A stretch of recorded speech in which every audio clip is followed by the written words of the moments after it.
अच्छा जी, तो हम रिटाइनोपैथी ऑफ प्रीमेच्योरिटी डिस्कस कर रहे थे, कंटिन्यू करते हैं। कॉम्प्लिकेशंस अब हैं रिटाइनोपैथी ऑफ प्रीमेच्योरिटी की कि इसकी वजह से आगे जाके मायोपिया विद एस्टिग्मेटिज्म हो सकता है। ठीक है, मायोपिया हो सकता है बच्चे को, strabismus, amblyopia, cataract, glaucoma, vitreo retinal scarring, nystagmus, phthisis bulbi. ठीक है, shrunken non functional eye is phthisis bulbi. ठीक हो गया। तो next is cicatricial retinopathy of prematurity. देखिए, तकरीबन जो 20% जो इन्फेंट्स होते हैं जिनको एक्टिव रिटाइनोपैथी ऑफ प्रीमेच्योरिटी होती है, जो अभी हमने ऊपर पूरी डिस्कस की, तो वो एक्टिव वाली जिनको होगी वो डेवलप कर जाएंगे सिकेट्रिकल कॉम्प्लिकेशन, स्कार वाली कॉम्प्लिकेशन। ठीक है, जो रेंज कर सकती है इनोक्यूअस से लेके एक्सट्रीमली सिवियर। तो उसमें भी स्टेज 1 होता है जो हमें peripheral retinal pigmentary disturbance show करेगा। दूसरा इसमें स्टेज 2 होता है जो मैनिफेस्ट करेगा टेम्पोरल जो है विट्रो रेटाइनल फाइब्रोसिस होगी, सिर्फ टेम्पोरल, और साथ में स्ट्रेटनिंग हो जाएगी, वास्कुलर आर्केड्स जो होते हैं ना वास्कुलर, उनकी स्ट्रेटनिंग हो जाएगी। फॉलो होगा by dragging of the macula and disc, यानी इसकी वजह से फिर जो है मैक्यूला और डिस्क ड्रैग होंगे। फिर थर्ड स्टेज होता है जो कैरेक्टराइज हुआ है कि इसमें बहुत ज़्यादा सिवियर पेरिफेरल फाइब्रोसिस होगी पेरिफेरी में, और कॉन्ट्रैक्चर, यानी फाइब्रोसिस हो रही है तो कॉन्ट्रैक्चर होगा, स्कार बन रहा है, और फेल्सिफॉर्म रिटाइनल फोल्ड बन जाएगा। ठीक है, स्टेज 4 में क्या होगा, हमें इनकम्प्लीट रिंग मिलती है, रेट्रो लेंटल फाइब्रोवास्कुलर टिश्यू की एक इनकम्प्लीट रिंग होगी विथ पार्शल, उसमें थोड़ी बहुत रिटाइना अब डिटैच हो जाएगी। फिफ्थ स्टेज में क्या होगा कि कंप्लीट रिंग बन जाएगी रेट्रो लेंटल फाइब्रोवास्कुलर टिश्यू की, और टोटली अब रिटाइना डिटैच हो जाएगी। ठीक हो गया। तो नेक्स्ट आ जाते हैं अगले टॉपिक पे, which is the age related macular degeneration, ARMD। ये होता क्या, ये एक डीजेनरेटिव डिजीज़ ही है, लेकिन मैक्यूला की जो इरिवर्सिबल लॉस ऑफ विजन करवाएगी। याद रखिएगा, इसमें इरिवर्सिबल लॉस ऑफ विजन हो रहा है, मैक्यूला की डीजेनरेटिव डिजीज़ है। इंट्रोडक्शन देखें, ये बहुत ही कॉमन कॉज बनती है इरिवर्सिबल विजुअल लॉस का और ब्लाइंडनेस का पूरी दुनिया में। ARMD ये ज़्यादातर अफेक्ट करती है 50 साल के बाद वाले जो एज के पीपल हैं उनको। इंसिडेंस जो है इसका 9% से 25% है at the ages between 65 and 75 years. जो मैक्यूलर एरिया होगा वो कंप्राइज करता है सिर्फ 2.1% ऑफ द रेटाइना, वो सिर्फ मैक्यूला बनेगा। बाकी जो रिमेनिंग 97.9% है वो इसमें पेरिफेरल फील्ड होती है जो कि अनअफेक्टेड रहेगी बाय द डिजीज़। ठीक हो गया। रिस्क फैक्टर्स पे आ जाएं।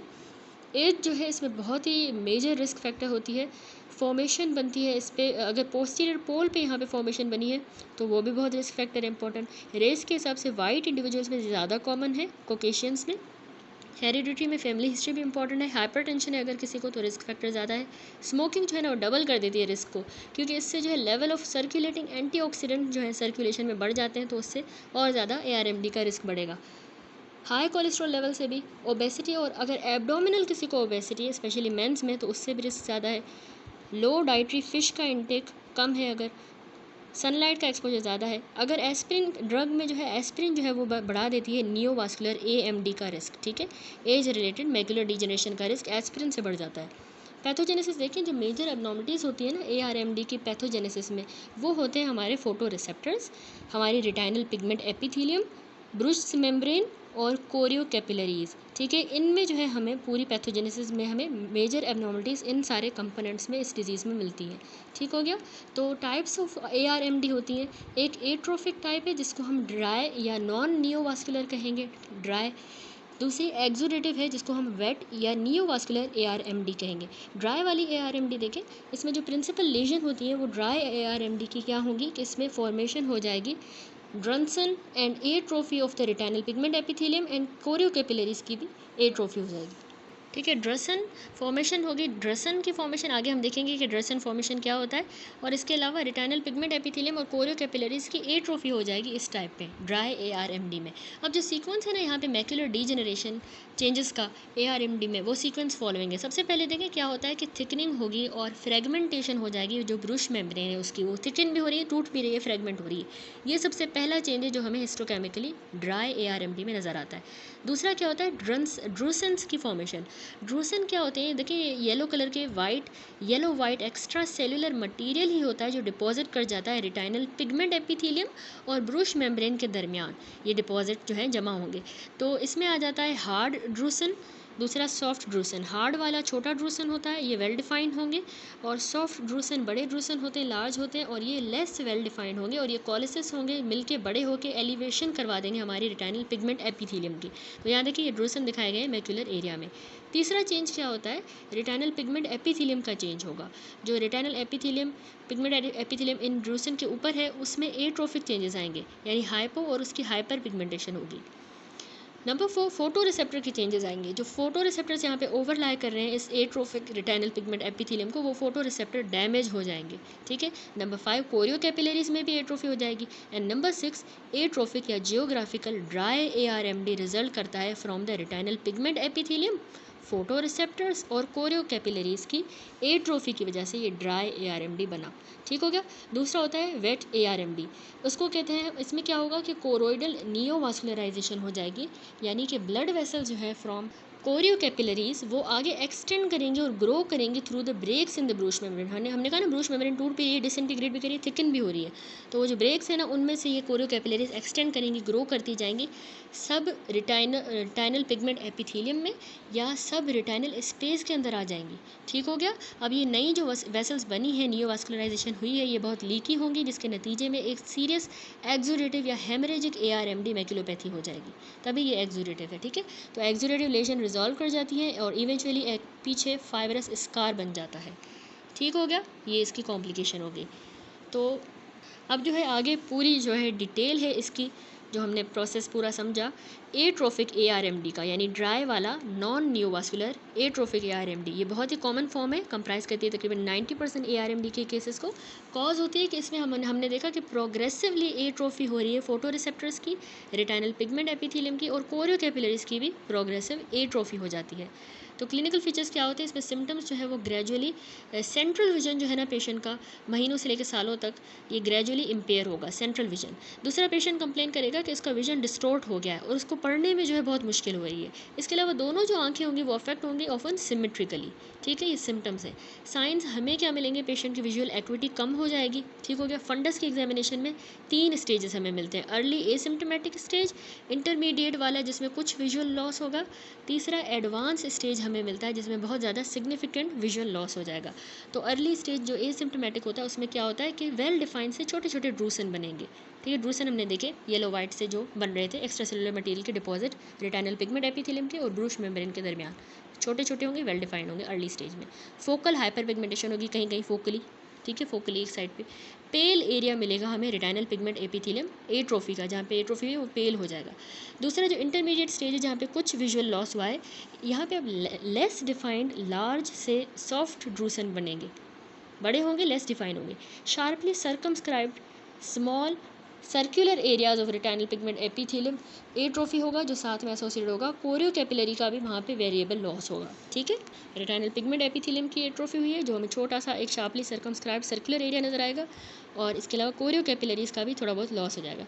जो एडवांस वाला स्टेज है वहाँ पे जियोग्राफिकली एट्रोफी हो जाएगी, इसको हम कहते हैं ड्राई ARMD। यहाँ पे एट्रोफिक एरियाज़ बन जाएंगे जो बड़े हो जाएंगे, इनलार्ज करेंगे और कॉलिसिस करेंगे एक दूसरे के साथ, with in which pre existing जो ड्रूसन है वो डिसअपियर कर जाएगा पहले जो बना है, और कोरोइडल वेसल्स जो है हमें नज़र आएंगी, वेसल विजिबल होंगी वो कोरोइडल वेसल। यहाँ देखें एट्रोफिक ARMD दिखाया गया है, ठीक है। तो इसमें देखें ये फोकल हाइपर पिगमेंटेशन है, ठीक है, फोकली, और एट्रोफिक हमें ये पैच नज़र आ रहा है रेटिना का, ठीक हो गया। ये एट्रोफिक ARMD है। तो डायग्नोस कैसे करना है हमने एट्रोफिक ARMD को, इसकी डायग्नोसिस हम एक तो ये सारी जो है टिपिकल जो हमें ये फंडस की फाइंडिंग मिल रही है इनके थ्रू करते हैं, ठीक है। फंडस फ्लोरेसेंट एंजियोग्राफी FFA करेंगे तो उसमें हमें विंडो डिफेक्ट्स मिलेंगे जो कैरेक्टराइज हुए हैं बाय हाइपर फ्लोरेसेंस, ठीक है। हाइपर फ्लोरेसेंस हमें मिलेगी FFA में, विंडो डिफेक्ट्स। ट्रीटमेंट क्या होता है इसमें, कोई भी सेटिस्फैक्ट्री ट्रीटमेंट नहीं है। Amsler grid testing, Amsler grid testing क्या है कि ड्राई जो ARMD है ये चेंज कर सकता है इनटू वेट टाइप के अंदर, तो इसीलिए ये जो चार्ट होता है ये हमें प्रोवाइड करना होता है पेशेंट को with advice to self test the distortion of lines. वो अपनी ही जो है टेस्टिंग करे डिस्टोर्शन ऑफ लाइंस की, कि उसको डिस्टोर्शन मिल रही है लाइंस की या नहीं, तो हम पेशेंट को चार्ट देते हैं, ठीक है। इसको एम्सलर ग्रिड टेस्टिंग कहते हैं। तीसरा, रिस्क फैक्टर्स जो है उनको एड्रेस करना होता है। फॉर एग्जांपल जैसे पेशेंट को अपने हाइपरटेंशन कंट्रोल करना होगा, हाई कोलेस्ट्रॉल लेवल, ओबेसिटी और स्मोकिंग को ख़त्म करना होगा। नंबर 4, प्रोफाइलेक्टिक ट्रीटमेंट दिया जाता है। याद रखिएगा, ये हम डाइटरी सप्लीमेंट ऑफ एंटीऑक्सीडेंट देते हैं, वाइटामिन्स, मिनरल्स जैसे vitamin C, E, beta carotene, lutein, zeaxanthin, zinc, copper, ये देते हैं ताकि प्रिवेंट हो या डिले हो जाए प्रोग्रेशन ड्राई ARMD की। ठीक है। नंबर 5, लो विजन एड, उसके लिए जो है to improve the functional capacity of a patient, low vision aid देंगे। ठीक हो गया, दैट्स इट। दूसरी टाइप हमने कहा एक्सुडेटिव ARMD होता है, ड्राई के बाद एक्सुडेटिव, जिसको हम वेट या नियोवास्कुलर कहेंगे।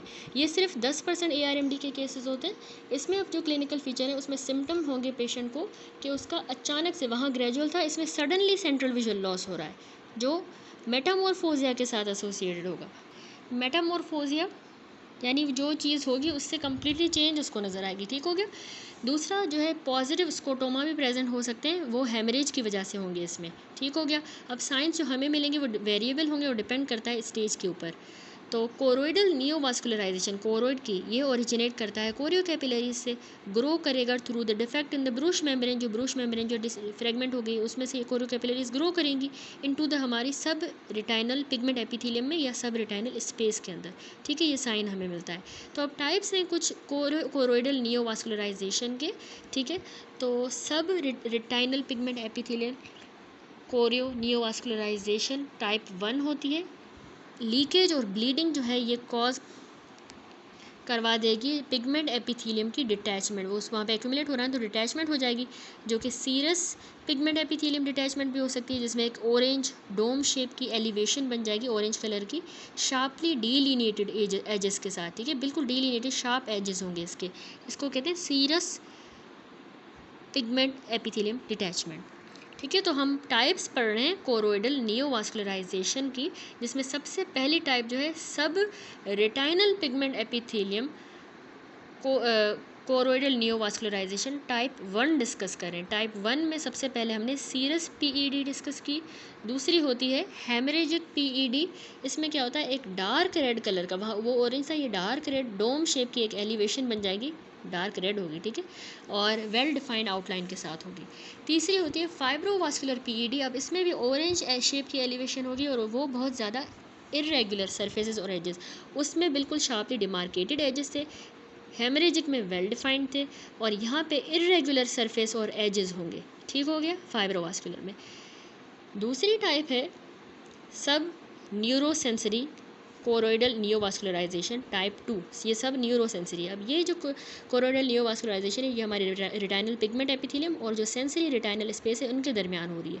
तो यहाँ पे मेम्ब्रेन आपने याद रखना है कि वो ग्रे ग्रीन, ठीक है, ग्रे ग्रीन कलर की या फिर पिंकिश येलो कलर की जो है, पिंकिश येलो हमें नज़र आएगी लेशन। ठीक हो गया। तीसरी होती है रिटाइनल एंजियोमेटस प्रोलिफरेशन, रिटाइनल एंजियोमेटस प्रोलिफरेशन रैप टाइप 3 हो गया ये। तो इसमें एग्जामिनेशन में यह हमें अपीयर होगा, एक रेड कलर की डिस्कलरेशन होगी। ठीक हो गया, जो ऑफन एसोसिएटेड होगी रिटाइनल एक्सुडेट के साथ। ये अराइज करती है डीप कैपिलरी जो प्लेक्सस होता है ना रेटाइना, उसमें ये रिटाइनल एंजियोमेटस प्रोलिफरेशन अराइज करेगी। अब इसको हम ट्रीट करते हैं as a variant of choroidal neovascularization in the ARMD। इसको इसी का हम वेरिएंट कंसिडर करते हैं टाइप 3 के अंदर। ठीक है, लीकेज और ब्लीडिंग जो है इसमें जो हो रही है कोरोइडल रिटाइनल नियोवास्कुलराइजेशन से जो ब्लीडिंग भी हो रही है, लीकेज भी हो रहा है, तो उससे एक्सुडेट भी बनेगा, हेमरेज भी बन जाएगा मैक्यूलर एरिया पे, जो यहाँ पे दिखाया गया है फिगर में। देखिए ये हेमरेज बन गई है और एक्सुडेट फॉर्मेशन हो गई है कोरोइडल नियोवास्कुलराइजेशन की वजह से। ठीक हो गया।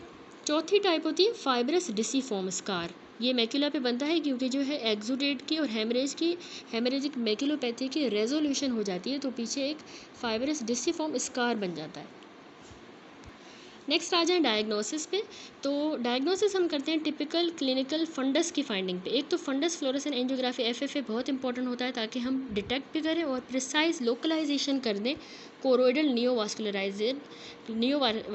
मेम्ब्रेन को, उसको लोकलाइज भी करें, डिटेक्ट भी करें FFA के through in relation to fovea centralis. ठीक है, उसको लोकलाइज करें। तो दो तरह की जो है कोरोइडल नियोवास्कुलर मेम्ब्रेन होती हैं, एक क्लासिक कोरोइडल नियोवास्कुलर मेम्ब्रेन जो 20% होती है, दूसरी अकल्ट कोरोइडल नियोवास्कुलर मेम्ब्रेन होती है।